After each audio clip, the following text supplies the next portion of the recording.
Dobrý večer. Dobrý večer. V Trenčíne dnes lietali bane, vedrá a bojlery. Mesto sa totiž rozhodlo násilne evakuovať asi 40 Rómov z nebezpečne sa rozpadávajúceho domu. Hoci im poskytlo náhradné ubytovanie, Rómovia, prevažne neplatiči, zo svojich bytov odísť nechceli. Ich agresivitu na vlastnej koži pocítila aj naša kolegyňa. Mesto chcelo Rómov z rozpadávajúcej sa budovy vysťahovať už niekoľkokrát, ale márne. Teraz si povedali definitívne, musia odísť. Nie je možné iné riešenie, ako tých obyvateľov odtiaľ vysťahovať. Dom je v dezolátnom stave, prepadla sa podlaha. Tentokrát asistovali aj policajti. Rómom sa odísť nechcelo. Kde ste prišli? Vy bránite za Čo tu je divadlo nejaké? Čo chcete? Mám vám ukázať? Rómovia nechceli z domu výjsť, no my sme sa chceli pozrieť dnu. A môžete ísť donútra. A čo by vás byli, čo? To sme asi robiť nemali. Úder do ramena od agresívnej Rómky nikomu neprajem. Poďte von! Vy sa berte tú kameru do Ideme sa Neskôr predsa len začalo sťahovanie. Svojrázne, bez komentára.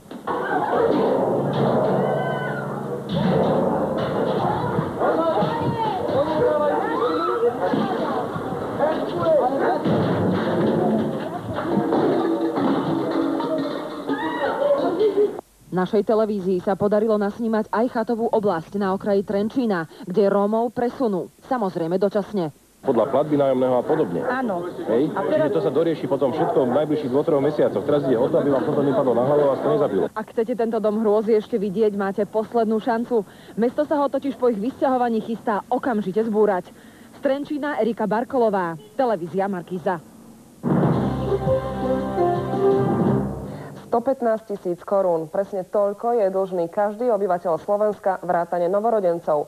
Postaral sa o to štát, ktorého dlh za posledné roky vyrástol do astronomických výšok a každý rok rastie. Minister financií je napriek tomu s hospodárením štátu spokojný. Štát pravidelne míňa oveľa viac peňazí, ako má k dispozícii. Len za minulý rok skončilo hospodárenie verejných financií s takmer 44 miliardovým mínusom. Deficit bol nižší, ako sme pôvodne predpokladali, čo považujeme za pozitívne. Celkový dlh Slovenska však narástol na astronomických 578 miliárd korún. Každý obyvateľ tak v prepočte dlží 115 000 korún. Zatiaľ to málo kto vníma, lebo je to dlhodobý problém, ale vlastne ide o podobný problém, keby som išiel do obchodu si kúpiť 3 chlebičky a povedal by som, že zaplatí to môj vnúk o 50 rokov. Z roka na rok jednoducho sa zvyšujú splátky toho dlhu a tým pádom menej výdavkov môžem použiť na iné účely. Podľa viacerých ekonómov je však život na dlh v súčasnosti nevyhnutný. Keďže Slovensko nemá dosť peňazí na reformy zdravotníctva, školstva či ekonomiky, musí si požičiavať. Keď je výhodné, dajme tomu, pre mňa si dnes kúpiť nohavice, ale na to nemám, tak je pre mňa rozumné si zobrať pôžičku, pretože ak tieto nohavice by som si chcel kúpiť zajtra, tak by som za ne zaplatil podstatne viac, než je pôžička vrátane výhodného úroku. Mínusové hospodárenie štátu sa kvôli prijatiu eura bude postupne znižovať. Rast štátnych dlhov by sa mal zastaviť najskôr o 5 rokov. Splácať ho však bude ešte niekoľko generácií. Štefan Frimer, televízia Markíza. Sociálna poisťovňa má u dlžníkov pohľadávky vo výške 70 miliárd korún. Aby dokázala aspoň čas peňazí dostať späť, potrebovala by ráznejšie metódy. V minulosti sa im osvedčilo tzv. Obstarávanie z účtov, kedy mohli priamo z účtu dlžníka vytiahnuť požadovanú sumu. Táto prax je ale v súčasnosti zákonom zakázaná. Ministerstvo práce tvrdí, že sociálna poisťovňa má dostatočné prostriedky na to, aby mohla efektívne dlhy vymáhať. Hneď na druhý deň, ako sociálna poisťovňa zistí takúto pohľadávku, tak môže ju postúpiť tretej osobe, čiže exekútorovi, ktorý môže efektívne konať v tomto smere. Také jednoduché a rýchle to zase nie je. Treba totiž dodržať štandardné postupy. Predpokladajú najskôr upozorniť dlžníka výzvou, potom predpísať, pokiaľ nereaguje na výzvu, predpísať pohľadávku a potom nastupujú ďalšie štandardné metódy cez zákon o exekučnom poriadku. Podľa odborníkov by to ale chcelo razantnejší prístup a účinnejšie metódy. V opačnom prípade by sa dlh mohol pravidelne zvyšovať. Neschopnosť štátu a teda aj sociálnej poisťovne vytvára priestor pre neplatenie odvodov. Na základe úspešného hospodárenia poisťovne by mohol štát napríklad znížiť odvody a vyrovnanie časti pohľadáviek by určite pomohlo. V minulosti sa osvedčil systém tzv. Obstarávania účtov. Bolo možné prikázať splnenie pohľadávky cez účet dlžného. Tento inštitút bol ale novelou zákona zrušený a k jeho znovu zavedeniu sa ministerstvo nestavia optimisticky. Najprv však treba predebatovať na nejakej expertnej úrovni, či je to naozaj potrebné. Chceli by ste ho späť? Áno. I keď je ministerstvo práce ochotné rokovať o ďalších možnostiach vymáhania pohľadávok, takáto iniciatíva sa v najbližšej dobe nechystá. Michal Hečko, televízia Markíza. Slovenská koruna neustále posilňuje a aj Národná banka priznáva, že jej boj za stabilitu kurzu nie je úspešný. Napriek tomu ho nemieni vzdať. Do budúcna tak môžeme očakávať klesanie úrokov z vkladov v bankách či rast problémov slovenských podnikov. Dobrou správou sú lacnejšie dovolenky v zahraničí. Silná koruna ohrozuje predovšetkým firmy, ktoré svoju produkciu vyvážajú. Popradský Whirlpool už informoval, že aj kvôli korune prepustí 120 ľudí. Problémy majú ale viacerí. Slovenskí podnikatelia budú musieť hľadať všetky rezervy v čítaní znižovania počtu pracovných miest a možno aj obmedzovania výroby. To všetko v prípade, že centrálna banka korunu nezastaví. Za podniky v klube 500 každé 1% posilnenia slovenskej koruny spôsobí výpadok tržieb zhruba 0,5 miliardy korún. Národná banka však plánuje bojovať ďalej. V prípade príliš rýchleho posilňovania kurzu koruny, neadekvátneho vývoju celkovej ekonomiky, bude používať dostupné nástroje menovej politiky. Možné je teda aj ďalšie znižovanie úrokových sadzieb. To však na úrokoch pocítia aj klienti komerčných bank. To je úplne samozrejme, pretože každá komerčná banka reaguje na pokles kľúčových úrokových sadzieb. Silná koruna môže aj potešiť napríklad tých, ktorí sa v lete chystajú k moru. Silná koruna zlacňuje zájazdy a z tohoto svedkom sme vlastne už neustále asi 2-3 roky. Výhodné sú najmä letecké zájazdy. Sa zmenšuje rozdiel medzi leteckými zájazdami a zájazdami s autobusovou dopravou. Kým podnikateľom spôsobuje silná koruna problémy, iných môže potešiť. Okrem dovoleniek totiž zlacňuje aj tovary z dovozu. Lukáš Pardubský, televízia Markíza. Na Spiš prichádzajú investori. V priebehu 5 rokov by tu malo vzniknúť 800 nových pracovných miest. Talianska spoločnosť Sitem bude vyrábať súčiastky do elektromotorov, brazílska CRV plasty do automobilov a bielu techniku. Celkovo v tomto regióne preinvestujú 750 miliónov korún. V okrese Spišská Nová Ves je nezamestnanosť viac ako 19% a preto miestni, ale aj ekonómovia príchod nových investorov, ktorí dajú ľuďom prácu, vítajú. Rádovo táto nezamestnanosť sa môže znížiť na priemernú úroveň Slovenska, pričom sa môže pohybovať tesne nad 10%. Myslím, že to je dlho očakávaná správa pre Spišskú Novú Ves a celý okres a celý región. Že veľa je tu vlastne žien, ktoré nie sú zamestnané, takže pracovná sila by nemala byť problém. Viac ako 500 pracovných príležitostí vzniká priamo v dvoch podnikoch, okolo 300 nepriamo na základe komunikácie s dodávateľmi. Obaja investori majú na Slovensku veľké plány. V priebehu 5 rokov chceme zdvojnásobiť investície a obchodovať aj s Českom, Maďarskom a Rumunskom. Chceme investovať 300 miliónov korún, priviesť sem nové technológie a sme presvedčení, že prilákame aj ďalších brazílskych investorov. Ministerstvo hospodárstva vyčlenilo pre týchto investorov investičné stimuly v hodnote takmer 1 milión eur. S výrobou závodu by sa pritom malo začať v júni a v januári. Alexandra Gogová, televízia Markíza. V druhej časti televíznych novín sa dozviete, čo spôsobili v Čiernej nad Tisou 40-ročné rúry. Z tohto mesta treba utiecť preč, lebo to je katastrofálne tu. No a ďalej tiež uvidíte, že v Tatrách tento rok vyčíňa mimoriadne tuhá zima, ktorá už má na svedomí mnohé zvieratá. Chodia tu na srnky dve, maličké, celkom malé, asi prišli o rodičov. Z Iraku sa vrátila po pol roku misia, ktorej vojaci upozornili na nekvalitnú technickú výzbroj. Najmä čata ochrany bola nútená jazdiť na starých obrnených transportéroch, ktoré vôbec nevyhovovali podmienkam v Iraku. Rezort tento problém už čiastočne vyriešil a nová misia je obohatená o modernejšie sprievodné vozidlá. Vojaci i príbuzní vojakov sú šťastní, že sú doma. Väčšina bola v Iraku kvôli peniazom. Generáli poďakovali za dobrú prácu a minister vie, že v Iraku by sa zišla ešte modernejšia technika. Všetci čakajú na aligátory. Ja by som bol rád, aby boli zajtra. Nie je to technologicky možné. Predpokladám, že v priebehu roka až roka a pol.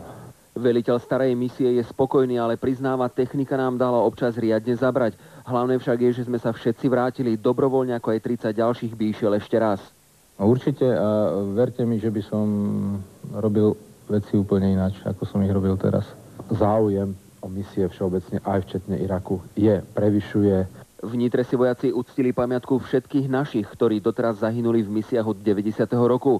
Títo rodičia sú z Česka, prišli o syna, slúžil v našej armáde. Zůstal v Makedonii. Najeli na minu.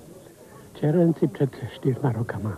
Pravím, tady by mít odhalenou tú pamätní desku. Na nitrianskom pamätníku je už 10 mien. Navždy budú pripomínať, že už aj v moderných dejinách Slovensko prinieslo svoje obete. Maroš Košík, televízia Markíza. Medzi Českým ministerstvom spravodlivosti a prezidentom Václavom Klausom nastal vážny spor. Hlava štátu totiž odmietla vymenovať 32 z 50 navrhovaných sudcov. Dôvodom je nízky vek do 30 rokov. Sudcovská únia sa búri a tvrdenia Klausa o tom, že je to veľké riziko, považuje za smiešné. Podľa nej mladí sudcovia robia štatisticky menej chýb a ich vek nemá nič spoločné s kvalitou ich práce. Ste mladúčky, nemáte ešte skúsenosti a preto sa nemôžete stať sudcami, odkázal Václav Klaus čakateľom mladším ako 30 rokov. Pričom ich doporučili práve ich starší kolegovia sudcovia ako výborných profesionálov. Do prípravy investovali nemalé peniaze a teraz majú ďalšiu šancu až o 3 roky. Považuji za absurdní a nešťastné. Domnívám se dokonce, že pan prezident tento krok neměl příliš promyšlen.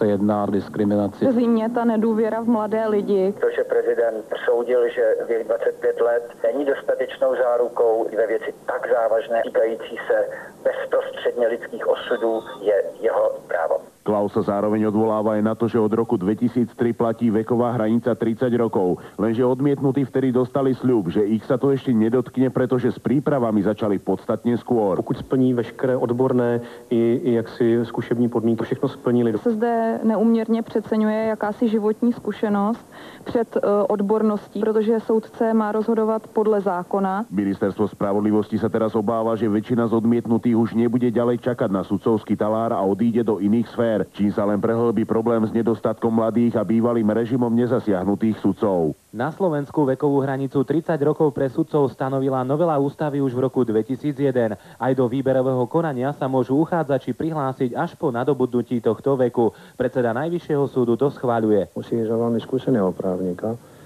ktorý sa chce stať sudcom. Veková hranica sudcov by sa u nás v najbližšom čase posúvať nemala. Henrich Krejča a Erik Tomáš, televízia Markíza. Islamskí teroristi, ktorí pred rokom 11. marca zaútočili na vlaky v Madride, plánovali v Španielsku ďalšie útoky. Polícia ich však vypátrala a útokom zabránila. 7 atentátnici potom 3. apríla v jednom byte spáchali samovražedný útok. O deň neskôr mali opäť zaútočiť. Španieli, ale aj Európania sa už pripravujú na prvé zajtrajšie výročie od teroristických útokov, ktoré si vyžiadali 191 obetí a 1500 zranených. V Madride pri tejto príležitosti vrcholí konferencia o demokracii, terorizme a bezpečnosti. Generálny tajomník OSN Kofi Annan a delegáti žiadajú prijatie definície terorizmu. Vo Francúzsku štrajkovali železničiari. Od vlády žiadajú vyššie platy, viac pracovných miest a 35-hodinový pracovný týždeň. Normálne dnes premávalo len 20% vlakov. Niektoré linky metra vôbec nefungovali. Západné pobrežie Nového Zélandu zasiahol cyklón Ingrid, ktorý austrálske médiá považujú za jeden z najsilnejších v histórii. Vietor však zoslabol a dosahoval rýchlosť 120 km za hodinu. Búrka zničila niekoľko domov a aut. Najmenej 6 ľudí sa zranilo. V centre Toronta sa v zaparkovanej dodávke podpálil muž. Stalo sa to neďaleko miesta, kde demonštrovali stovky farmárov. Policajti rozbili na aute okná a muža uhasili. Jeho zdravotný stav ani motív činu nie sú známe. Plačúci rodičia pochovávali väčšinu z 27 detí, ktoré sa včera na Filipínach otrávili nedostatočne pripravenou tropickou plodinou kasava. V nemocnici zostáva 103 priotrávených ľudí, väčšinou žiakov základnej školy. Vyšetrovatelia kontrolujú obchodníkov, či správne upravili korene plodiny. Egyptské dievčatko, ktorému minulý mesiac lekári odstránili hlavu druhého nevyvinutého dvojčaťa, už nie je na jednotke intenzívnej starostlivosti. Malá pacientka sa má celkovo veľmi dobre. Tento prípad je podľa lekárov mimoriadne zriedkavý. Takisto je obrovský úspech, že náročnú operáciu prežila. Dvojročná sučka Rottweilera sa pravdepodobne stane najznámejším psom na svete, pretože na svet priviedla rekordných 24 mláďat. Majiteľka sučky, Američanka Erika Taylorová, teraz dúfa, že rekord zapíšu aj do Guinnessovej knihy.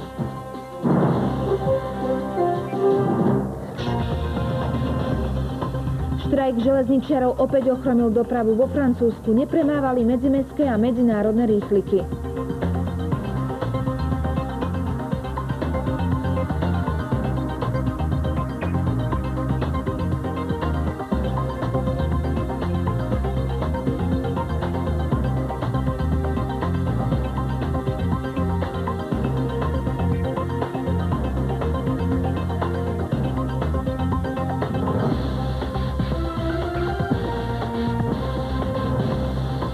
V Iraku zabili šéfa bagdadskej polície a jeho 4 osobných strážcov. Na ďalších 2 miestach našli mŕtve telá 42 ľudí.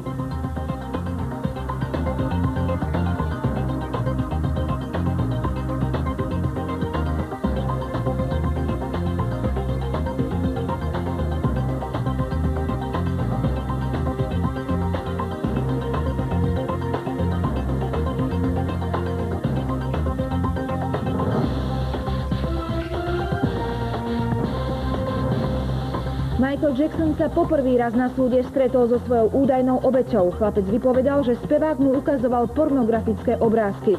Údajne ho opil a zneužil.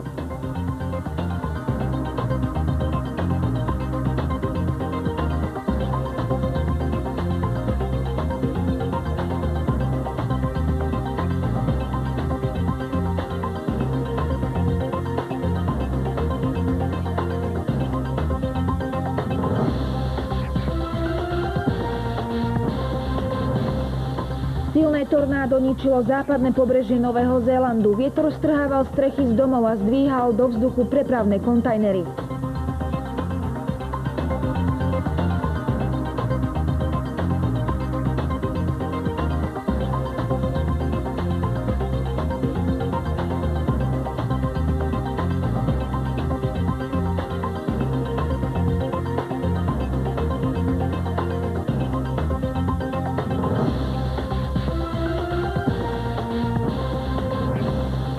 Tokio si pripomína 60. výročie amerického náletu v roku 1945. Zahynulo pri ňom 100 000 ľudí. Bol to najničivejší vzdušný útok v histórii.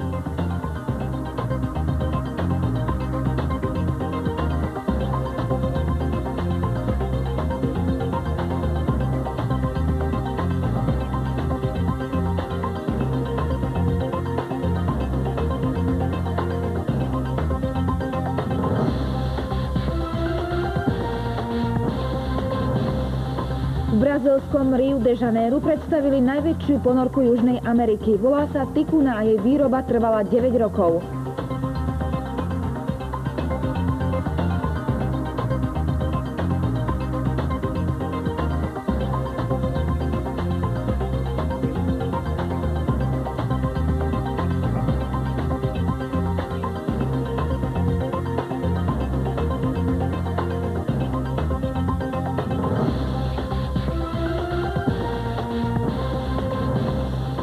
Na trhu v Prištine sa objavilo nové tričko s nápisom Náš premiér má svoju prácu tu. Kosovčania takto podporujú Ramuša Haradinaja, ktorý tento týždeň podal demisiu a vzdal sa Hágskému tribunálu.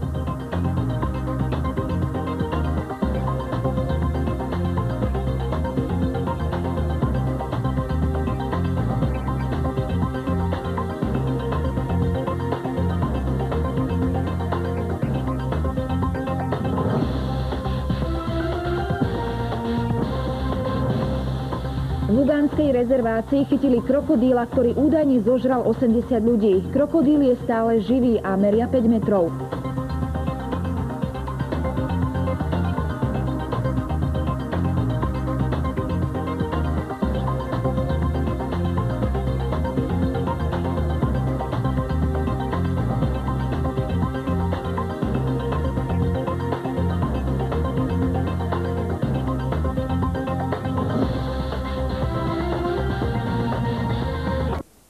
Dráma sa odohrala v tejto triede počas 3. hodiny. On vyšiel z lavice, zobral nožík a chytil pod krk jedného môjho druhého spolužiaka a povedal všetci držte huby.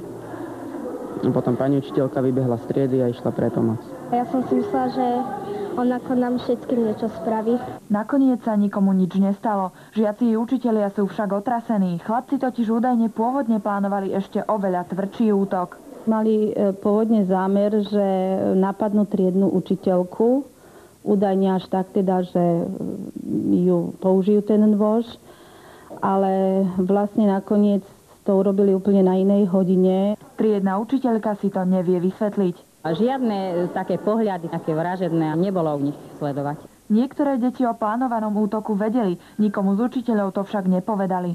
My sme mysleli, že to je najprv len žart, že také niečo by ho ani nenapadlo. To chceli spovedať aj cez 4. hodinu, ale oni to spravili na tej 3. Naše presvedčenie je proste také, že v tých rodinách sa nevenuje pozornosť tým deťom taká, ako by sa mala. Navštívili sme aj rodičov, boli však skúpi na slovo. Kým nebude vyšetrený psychiatrom, nemám tomu čo povedať. Rodičia sú z toho nešťastní, sú z toho sklamaní, nevedia si to vysvetliť, že prečo. Prípad už vyšetruje polícia, ktorá však zatiaľ neposkytuje konkrétnejšie informácie. Katarína Krajňáková, Slovenská televízia. Násilie v školách sa sporadicky objavuje. V 97. v Bratislave 18-ročný študent dobodal na smrť profesorku. Minulý rok v Košiciach napadol šiestak učiteľa, keď dostal 4 z písomky. O mesiac neskôr v Tatrách zbili učiteľa základnej školy. Drahá chyba. Daňové úrady pripravili štát o milióny. Chrípka úraduje. V okresoch Partizánska a Prievidza už vyhlásili chrípkové prázdniny. Oslobodený vydavateľ. Český súd zbavil viny vydavateľa Hitlerovho diela. Lídri vládnej koalície sa po mesačnej prestávke opäť stretli na rokovaní koaličnej rady. Naposledy riešili problémy, ktoré spôsobila novela trestného zákona. Dnes koaličnú radu zvolala SDKU. Dianie priamo v centrále strany sleduje Ľuba Oravová. Dobrý večer. Môžeš potvrdiť, že sa koalícia zaoberá spoplatnením vysokoškolského štúdia? Vieme, že ANO a KDH v tejto otázke vedú spor. Áno, môžem to potvrdiť. Celkov a čo sa podľa teba očakáva? Vyššie územné celky, samozrejme, to je veľmi aktuálna téma, keďže padajú rôzne návrhy v diskusiách na vytvorenie ďalších vyšších územných celkov. Konkrétne padol aj návrh na vytvorenie Spišskej župy. Podali ho niektorí poslanci SDKU, jeden z KDH a nezávislý poslanec. To vyvolalo samozrejme rôzne reakcie v radoch koaličných partnerov a tie reakcie sú asi také, že v tomto čase pol roka pred regionálnymi voľbami by sa nemal meniť momentálny stav a preto sa dá očakávať, že bude zachovaný status quo aj po ďalších regionálnych voľbách. Ale viac o tejto téme a samozrejme o výsledkoch koaličnej rady vám povieme v správach komentárov na Dvojke o 21:30. Diskusiu o zmene počtu krajov odmieta opozícia okrem Slobodného fóra.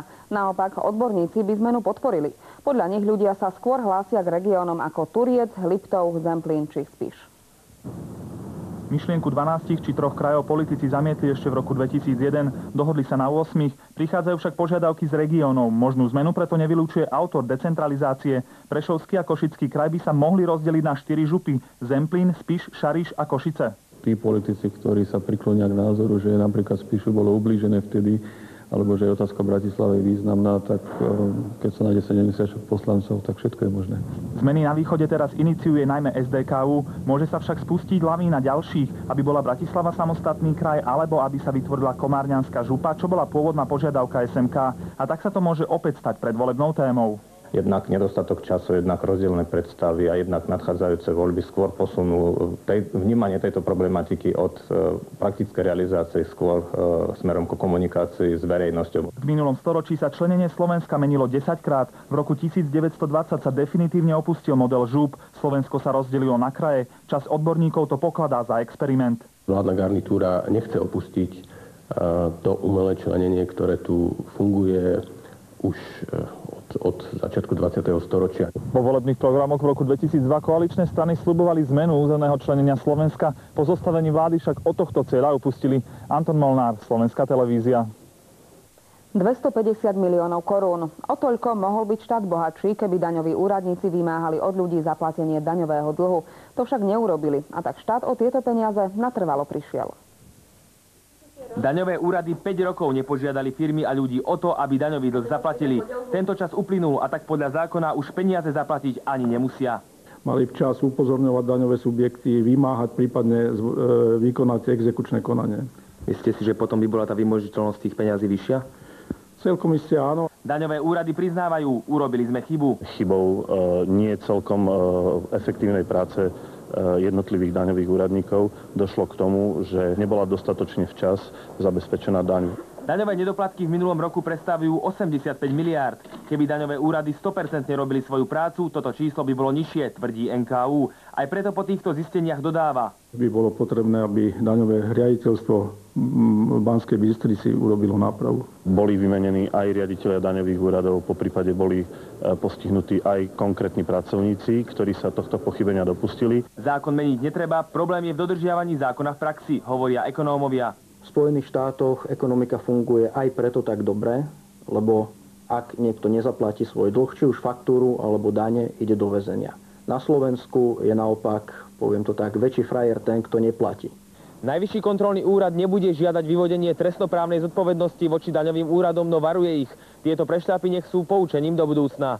Ján Maloch, Slovenská televízia. Slovenskej ekonomike sa v lani darilo dobre, rástli aj platy. Priemerne si v lani Slováci polečili o 1500 korún. Mesačne zarobili takmer 16 000. Najlepšie na tom boli finančníci, najhoršie pôdohospodári. Optimistické boli aj ďalšie údaje o našej ekonomike, ktoré dnes zverejnil štatistický úrad. Platy sa postupne zvyšujú, ale už nielen na výplatnej páske, ale aj reálne. To znamená, že mzdy rastú rýchlejšie ako ceny. Napriek tomu stále zarábame menej ako napríklad Česi. Máme najnižšiu cenovú úroveň spomedzi všetkých krajín Európskej 25-ky. A často sa robí tá chyba, že sa porovnávajú len nominálne mzdy. Nerástli len platy, rástla aj nezamestnanosť. Jej miera bola 18,1%, čo je viac ako v roku 2003. Nezamestnanosť rástla vo všetkých krajoch s výnimkou práve tých spomínaných 3 krajov, Trnavského, Trenčianskeho a Nitrianskeho. Dôvodom vyššej nezamestnanosti je aj predĺžovanie odchodu do dôchodku. Starší ľudia ešte pracujú, ale zároveň prichádzajú aj mladí po skončení školy. Slovenská ekonomika rástla spomedzi okolitých krajín najrýchlejšie. Rástol hrubý domáci produkt, teda sme vyprodukovali viac tovarov a služieb. Celkové hrubý domáci produkt v roku 2004 v porovnaní s rokom 2003 dosiahol reálny rast o 5,5%. Tieto údaje zverejňuje štatistický úrad a sú dôverné, pretože dokážu ovplyvniť napríklad obchodovanie s korunou. Prvá sa o nich dozvie vláda 24 hodín pred zverejnením. Sú označené ako embargované. V útorok ich však v Trenčíne prezradil premiér. Informácie prezentované počas Trenčianskeho fóra odzneli mimo záznam, teda neboli určené na ďalšie zverejnenie. Slovenskej ekonomike by sa malo dariť aj naďalej. Tento rok by mali ešte viac rásť platy a postupne klesať nezamestnanosť. Lucia Havlíková, Slovenská televízia. Chrípka úraduje. Napriek tomu, že stále viac ľudí sa proti tejto chorobe očkuje, chorých neubúda. Zatiaľ, čo predminulý rok malo chrípku okolo 800 000 ľudí, v roku 2004 bolo chorých viac ako 1 300 000. 5 dokonca zomreli. Ako to dopadne tento rok, môžeme len predvídať. Už teraz sú však pre chrípku zatvorené všetky základné školy v okresoch Prievidza a Partizánske. V okrese Prievidza vzrastla chorobnosť o 90% a v Partizánskom dokonca o 113%. Sme mali až 80 pacientov v ambulancii. Regionálny hygienik rozhodol zavrieť brány základných škôl dnes, stredných od pondelka. Ťažko povedať, na ako dlho my dávame vždy takéto rozhodnutia do odvolania, ale samozrejme ten stav sa priebežne hodnotí. Či a kedy sa školy otvoria, rozhodnú najbližšie budúci piatok. Je to Ačko. Prevažne tento typ chrípky sa šíri po celom Slovensku. Minulý týždeň sa na ňu liečilo takmer 50 000 ľudí. Po chrípke na východe a lokálnych epidémiách v Trenčianskom kraji by sa podľa epidemiológa Petra Truska mohla chrípka presúvať aj smerom na západ. Hovorca hlavného hygienika tvrdí, že pri chrípke sa nedá nič predvídať. Dneska môže byť situácia ešte uspokojivá, ale zajtra a pozajtra to už vôbec nemusí byť pravda. Podľa Úradu verejného zdravotníctva tento rok jeme viac vitamínov a vyšší je aj počet očkovaní. Zaočkovať proti chrípke sa môžete aj v týchto dňoch. Treba však myslieť na to, že protilátky v tele sa vytvoria až o 2 týždne. Gabriela Dianová a Martina Utešená, Slovenská televízia. Český vydavateľ Hitlerovej knihy Mein Kampf Michal Zítko uvažoval o sťažnosti pred Medzinárodným súdom pre ľudské práva. My sme od začiatku tvrdili, že to takto proste dopadnúť musí. Podľa Najvyššieho súdu vydavateľ knihy Mein Kampf nesympatizuje s nejakým extrémistickým hnutím. Samotný Zítko tvrdí, že ak by vedel, čo kniha vyvolá, nikdy by ju nevydal. Michal Zítko pred súdom povedal, že vydanie Hitlerovej knihy malo byť súčasťou jeho edície kontroverzných autorov, vrátane zakladateľov komunizmu. Ako sa to stalo? Taliani tvrdia, že guľky z amerických zbraní smerovali na novinárku z Grenovú. Prvý mestský tunel na Slovensku bude v Bratislave. Španielsko si pripomína prvé výročie najväčšieho teroristického útoku v dejinách krajiny i Európskej únie. Zajtra, 11. marca, sa život v Španielsku na 5 minút celkom zastaví. Stichnú ulice i parlament. Minuloročné bombové útoky sa v lani v Madride zabili 191 ľudí a stovky ďalších zranili. Teroristom padli za obeť ľudia mnohých národností i vierovyznaní.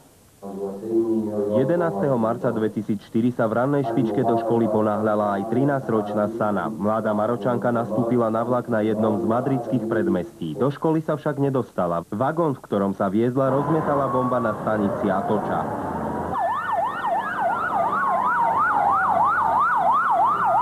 Hneď ako som počula o bombovom útoku na vlak, utekala som hľadať dcéru. Nakoniec som ju našla, ale mŕtvu. Sanu pochovali v severomarockom meste Tangieri v blízkosti rodiny jedného z predpokladaných marockých teroristov Mohameda Bekáliho. On, podobne ako viacerí jeho krajania, mal v Madride obchod s mobilnými telefónmi. Na čo sem prichádzajú? Z akého dôvodu? V Španielsku žije viac ako 500 000 Maročanov, ktorí sú najväčšou menšinou. Po madridských útokoch aj najnepopulárnejšou. Ľudia mi často hovorili, aby som nenosila moslimskú šatku a závoj v Španielsku, ale vo svojej krajine. Vyčítali mi, že aj teroristi pochádzali z Maroka. Ja ale s nimi nemám nič spoločné. Navyše som stratila dcéru. Po 11. marci sa všetci moslimovia stali podozrivými. Naše vzťahy už nie sú ako predtým. Začiatkom apríla 2004 mali podľa španielských úradov nasledovať ďalšie útoky. 7 islamskí radikáli, ktorí ich pripravovali, však spáchali samovraždu, keď ich obklúčili špeciálne jednotky. Španielská polícia od 11. marca zatkla viac ako 100 podozrivých moslimov. Ozbrojenci v policajných uniformách zastrelili v irackej metropole veliteľa bagdadskej polície a 4 jeho osobných strážcov. Útočníci zablokovali cestu za Tarasom a označili ho za kontrolné stanovište. Zastavili tam auto s policajným veliteľom a začali strieľať. V Mosule zase útočil samovrah, odpálil na šítskom pohrebe a zabil 19 ľudí.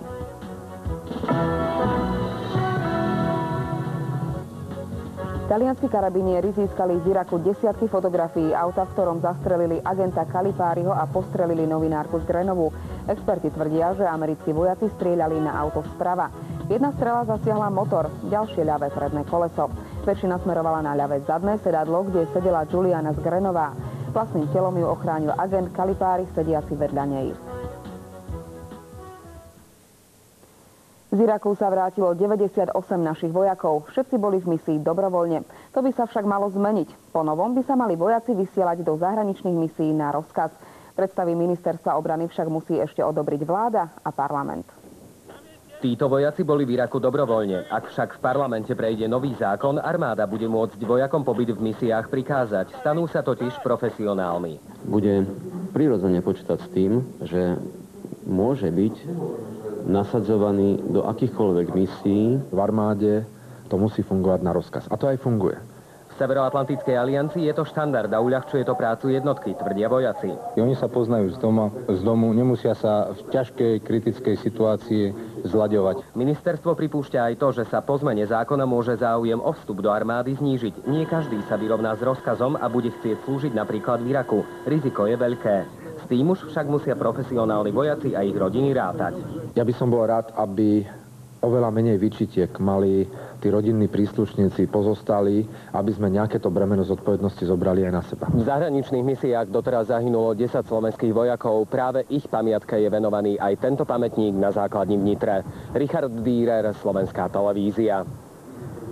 Rodina zabitého čečenského vodcu Aslana Maschadova žiada o jeho telo, aby ho mohla pochovať. Vyzvala aj medzinárodné spoločenstvo, aby apelovalo na Moskvu. Ruské úrady chcú bývalého čečenského prezidenta spáliť na neznámom mieste. Moskva tvrdí, že protiteroristický zákon nedovoľuje vrátiť telá teroristov ich príbuzným.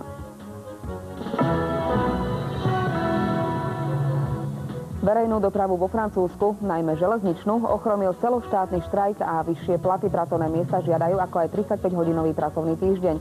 Odborári vyčítajú vláde premiéra Raffaréna, že jeho politika škrtov postihla iba chudobných a stúpa nezamestnanosť. Na konci bratislavského tunela Sitina je konečne svetlo. Takmer 1,5 kilometrový tunel prerazili baníci z Prievidze za asi rok a pol.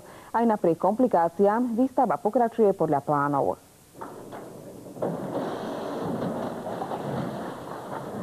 Sitina je prvým slovenským tunelom v meste. Stavia ho japonsko-slovenské konzorcium firiem. Prerazenie preto sprevádzali aj tradičné japonské rituály. Požehnanie ryžou, soľou a saké. Razenie však nie je bezproblémové. Baníci očakávali iné zloženie skaly.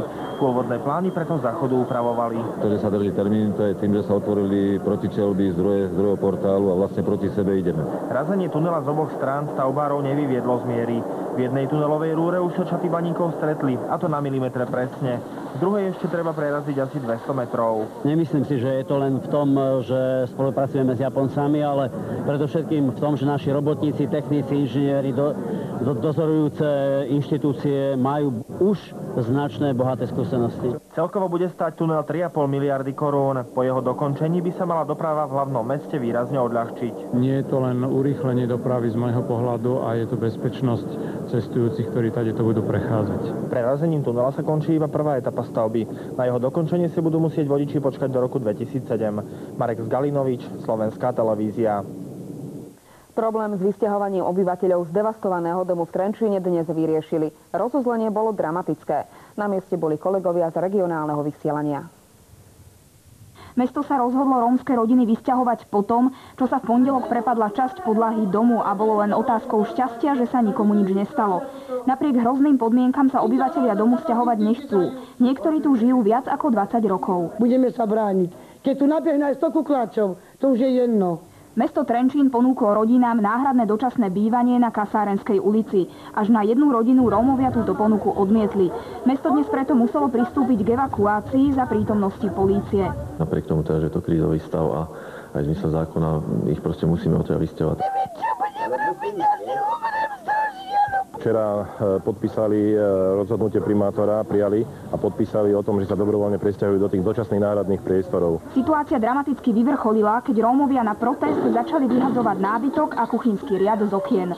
Posledných 38 obyvateľov sa musí ešte dnes z tohto domu vysťahovať. Po búrlivých diskusiách s mestom nakoniec súhlasili s presťahovaním do náhradných priestorov. Z Trenčína Zuzana Chudová. Ešte oznám, zajtra na poludne bude...